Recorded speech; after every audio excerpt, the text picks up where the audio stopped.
Good evening, friends. It's Chris Angel coming at you for another episode of Marketing for the Rest of Us. Listen, we are cranking them out, aren't we? One day after another. This is, I believe, episode 218, and we are just going on. Why? Because this is my life's work. It's funny, right, to think of marketing as your life's work. It's not so much, and here's why for me, it's not so much that it's the marketing of it, it's that I believe you have important work to do in the world. And the way that you get that important work out in the world is through marketing, right? I am reframing the word marketing for you as the vehicle that broadcasts and delivers your message. Since you're all messengers, marketing is the thing that delivers your message to the world. So with that said, I want to talk about tonight's topic because it impacts how well your work spreads. Okay, so I was with my daughter tonight. It's this time Thanksgiving is a little under a week away at the time of this recording.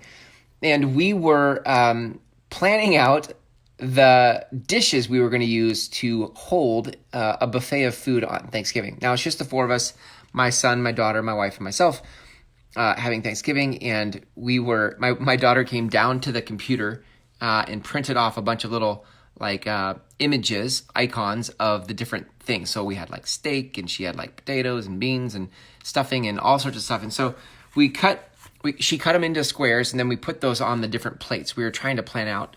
My daughter loves to organize and plan, and so we were deciding what plates to hold all the food as a buffet for Thanksgiving here. Anyway, here's the point.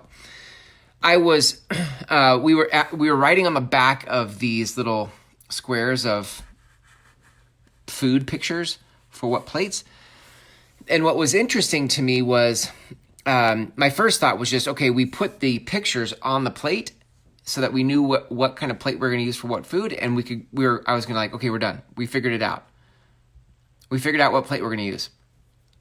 Now, if I had just stopped there, what would have happened was we would have collected all the paper back again. We would have put all the plates, stacked them back up, and put them back in the shelves. And then come Thursday on Thanksgiving, we would have been, this is 99% sure this is what it would have been. I would have been like, I can't remember what plate we're going to put what food on. And it got me thinking about how a lot of times, so actually, hang on. Did I tell you the part? So on the back of the paper, we actually wrote down like what the food was and what the shape of the plate was. Like, it's not enough to just say round plate. It was like I was specifically describing each plate the food was on, so that when I went back on Thursday and I read the back of the little piece of paper, I would know exactly what plate I was going to use. And there are moments where, like, we're going to use one shallow bowl to hold both crescent rolls and Red Lobster cheddar biscuits in the same bowl. So I wrote that, right? And I wrote it on the back of the paper. Why? Because I wanted to remember exactly how it was. And what I've known myself to do in the past is take a shortcut. In the name of efficiency, in the name of getting it done quickly, in the name of, well, not in the name of shooting from the hip, but from shooting from the hip, I'm like, okay, we're going to use the round plate. And then off I go. And I'll get there and I'll be like, which round plate? I don't remember which one I was speaking of. I've done this all the time, gang. Let me give you a business example now. So I just looked tonight, I think I've done 150 gigs on Fiverr. I have paid for 150 gigs on Fiverr where people would make me a logo or people would do some kind of work for me on Fiverr.com. And in the very beginning of my work on Fiverr, I would just ask for something like, let's use the logo example. I'd say like, I want a logo, this is the color or whatever. And a lot of times what I got back was not what I wanted. And so it would take another like 3 exchanges back and forth of communication trying to dial in what I wanted, and even then not getting specifically what I wanted. And so it was through experiences like that where I started to learn, like, I need to go the extra step and get very specific, go the extra step and do the work so that it comes out right. It's not how I'm wired. I learned it over time because I realized, like, if I'm going to do a little bit of the work, only to have myself not remember what I was doing, or only to have my money and my time not get what I wanted, what's the point? Now, I can see this in email too, right? I can check an email, and sometimes I do it in the name of efficiency. I've got I got 5 minutes. Let me scan email. I'll scan email.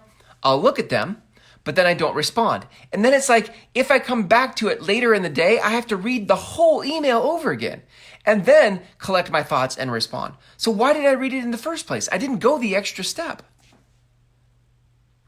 Also, I've done this with this post, even all these posts. Look at when you go back and look at the text of this episode.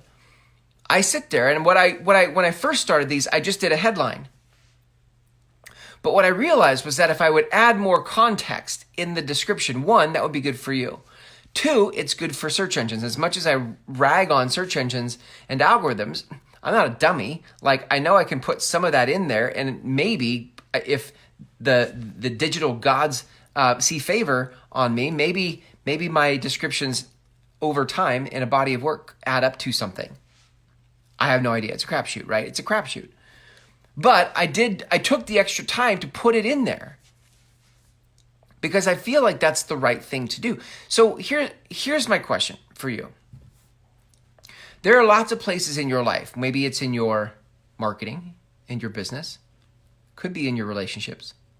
Could be in, I'm going through a food thing right now. I'm balancing my metabolism right now. Maybe it's somewhere in that area of your life. But where are you, in the name of efficiency, are you not taking the extra step? Where are you not doing complete work? Do the complete work. You're only hurting yourself to not do the complete work. Now, I'm not saying it has to be exhaustive. Notice that the text in this post is not 2,000 words. I don't write 2,000 word blog posts. But it's more than what I was. What I was doing wasn't sufficient. It wasn't enough. I wasn't taking the extra step to make it complete enough, right? So if you're a perfectionist watching this, what I'm not saying is it has to be perfect and the extra step is like 50 steps. I'm not saying that. So don't read that into this. What I am saying is that look in your life at where do you typically take shortcuts in the name of efficiency, knowing that if you just took one extra step, it would make it better. It would clean it up. It would save you time later. I think there's a lot of places that we cut corners, and by no means am I saying I've mastered this. I am present to it right now because of the events of my day. And I can definitely see over the last 18 years of business how I've evolved and in many places take the extra step. Simply because I failed forward. Simply because I failed so many times and not taking the extra step, realizing that I had to do it all over again. That now, when I can see it, I do it. I'm like, oh, no, I know this is going to bite me in the butt, so we're going to do the extra step. So that's it, gang. The question for you tonight is where do you already know that you're, in the name of efficiency, you're shortcutting, you're not doing the extra step, and that if you took one more step in whatever it is that's coming up for you right now as I say this, that it would make a difference. It would be better than you're doing it now. Okay? That applies to your marketing. If you'd like help with your marketing, by the way, and you'd like to go the extra step, an extra step than you've been going, I have a program for that, right? It's a 6-week program with me, 2 hours of training a week with me, plus 2 one-on-one coaching calls over 6 weeks. And if you'd like to apply for that program, which is called the Groundswell Method Intensive, you can start with my free course called Marketing for the Rest of Us, the course. Go to groundswellmethod.com. And you can watch the free course, which will give you all the information you need to decide if you want to apply for the 6-week course. Thanks for hanging out with me here tonight. See you tomorrow. Have a good one. Have a good one. Have a good one. Say it one more time. Have a good one.